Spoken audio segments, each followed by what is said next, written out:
Hey, this is Mike from Minimal 3DP, and today I'm going to replace the hot end on my Sovol SV08. So let's go ahead and get started. For some of you that follow the channel, I spend a lot of time looking for deals because I'm basically funding a lot of this by myself, although anybody that's supporting me or even watching the ads on YouTube, you're helping.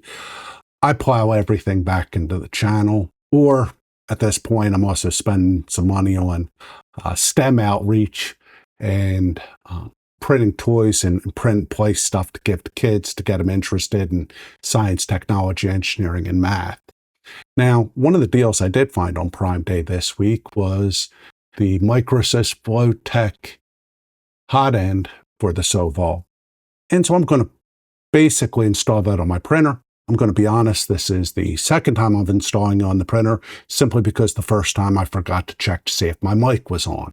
So I went through the whole install process, installed it, thought I did a good job, and then realized I recorded no sound. So I'm just going to sort of go over the high points of this and what you need to do. So hopefully this time be a little quicker. And for those of you that find me dry and boring, maybe I won't torture you quite as long. So with that being said, let's switch over to the printer. Now, I'm going to explain what happened with the Sovol because I actually feel bad. The old hot end, and I already have it uninstalled, but I'll show you how to install the new one because it's actually super easy. First thing I'm going to point out, you should take the filament out before you do an uninstall because that just makes it harder on yourself. I, of course, chose to make it as hard as possible, including no sound. Now, what happened was I moved this printer to work on something else in the space, set it on the floor. Just had it sitting on the floor, picked it back up, put it up on my workbench and started trying to print again. Now what I've discovered is I should have leveled the bed. By not leveling the bed again, which would have taken all of 2 or 3 or maybe it's 5 minutes, the print in place models I was doing basically clogged the nozzle. It actually knocked the fan shroud off, unplugged it itself, and then actually melted a little bit because the hot end went over the fan shroud. There was so much plastic here that I think I yanked some of the wires, maybe broke some stuff. So first thing you want to do is, with this printer, make sure you level the dang bed. You move it, you level.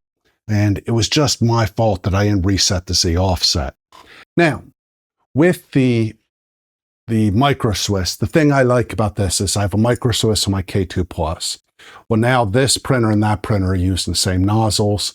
Right now, I think I use a total of 3 different nozzles in my office here. I have some Revos, the FlowTech, and then I use knockoff Bamboo X1C nozzles. Now, to uninstall this, it's going to be sitting in here just like this. You need to undo the fan shroud, and you're just going to set it back here on the extrusion. Next step, you're going to undo the 2 screws here. So there's 2 screws on this fan here, cooling fan for the hot end. So you just take out those screws, and this stays plugged in. So you're just going to let this dangle here. Then you're going to have a total of 3 screws on the Micro Swiss. You'll have 2 screws at the top on this side. So it's, if you're facing the printer on the left-hand side, there's 2 screws at the top. You're going to undo those. And then also, and it took me a minute to find this, there's actually a screw. Let's see if we can zoom in a little bit. So there's actually a screw right here that's going to need to come out. You're going to take that out, and then you need to unplug 2 wires. You're going to unplug right here. So you're unplugging here, and then you're unplugging here. Now, I will point out both of these plugs, they were glued in. It was not, though, this like rubber cement hot glue type stuff. It was a sticky glue, but it actually came out pretty easily. But just be aware, there is a little bit of glue on both these. And I said, I wish I kept it. You might be able to see it a little bit here on the old hot end. Again, it's just a stretchy, rubbery glue that again, came off easy. Now to reinstall this, you're just going to go backwards. I would do the 2 screws up here at the top. So you're going to screw in these 2 screws. This basically just slips right up. There is no PTFE tubing in the hot end. So you're just literally taking the hot end, slipping it up, and you're going to put in those 2 screws. Once you have those 2 screws in, you're going to put the long screw in right here. Now that one was a little bit harder for me to start. You want to put your hand behind the extrusion and you just want to tighten it in. Now, I'd make sure all these are hand tightened. I wouldn't crank them in there. Now, to do the fan, you're just going to hold it up here and you're just going to do the two screws here at the top, and those go into the hot end. Now, with these, again, you want to hand tighten those because this is a plastic fan and you'll crack it if you really start buckling down. Now, the plugs are super easy because you actually have 2 different connectors here. You have I think this is a JST 2.5, and this is a much smaller one, so you have 2 different ones. So it's real easy to tell where you need to plug things in. Before I start plugging things in, I just want to make sure the hot end feels tight, doesn't feel loose at all. I will point out that on mine, the hot end, when I took it out, actually felt loose. And so if you're using the standard hot end, you probably want to check those screws, just make sure they're tight. So we're just simply going to take these 2. Now on the bigger plug, you have like a ridge here. The ridge is going to go to the outside of the printer. Now with the little one, if you can see this here, this side where you can see the wires, that I believe needs to go downwards.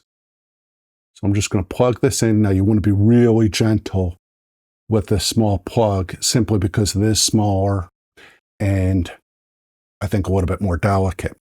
Now I'm just going to push the wires in here up against the hot end, and we have the fan back on. You're simply going to take the shroud, come over, make sure all our wires are inside, nothing's pinching, and then just slip the cover back on.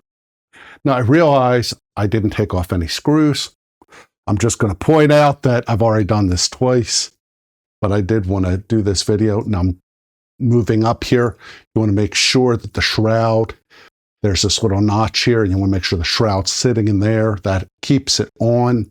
I think early iterations of this printer, maybe this was a little bit looser. In my case, it did get knocked off, but if you had seen the clog, you'd understand. Now, we have the old hot end. I'm going to take the old hot end, shroud, throw them away. Now I'm flipping on the printer, and we'll switch over in a minute and check to make sure the hot end's working. Now the first thing I'm going to do really quickly is we're going to do some PID testing. And right now I can tell you that the hot end is showing a temperature. So that's really good. So we're going to start with the PID tuning. If I look at the display here, you'll notice that the temperature is going up. That's looking good. Let me let that complete, then we'll do the Z offset. Now, it's an interesting point. I'd forgotten this about the Sovol. It is doing the PID tuning for both the hot end and the bed, so everything looks good. Now, the last step I'm going to do once it finishes the bed is the Z offset. I'll show you that, and then I'll probably pause and print a test print. We'll see what she looks like. So I finished the entry, and I've noticed some issues with it. We have not really in good shape. So this could be a flow issue, which is what I'm guessing. I mean, I'm also using silk PLA. Maybe it needs to be dried more, but this is not a bad first effort. I can read the text on the bottom here pretty easily. Can read the text on the back of the boat. But again, it seems to be mostly a flow issue. And so I will have to do some tuning there. But overall, I'm pleased. I'll work on tuning the nozzle and see where that takes us. But anyway, if anybody has any questions or comments, please post them below. Thanks. Have a good day.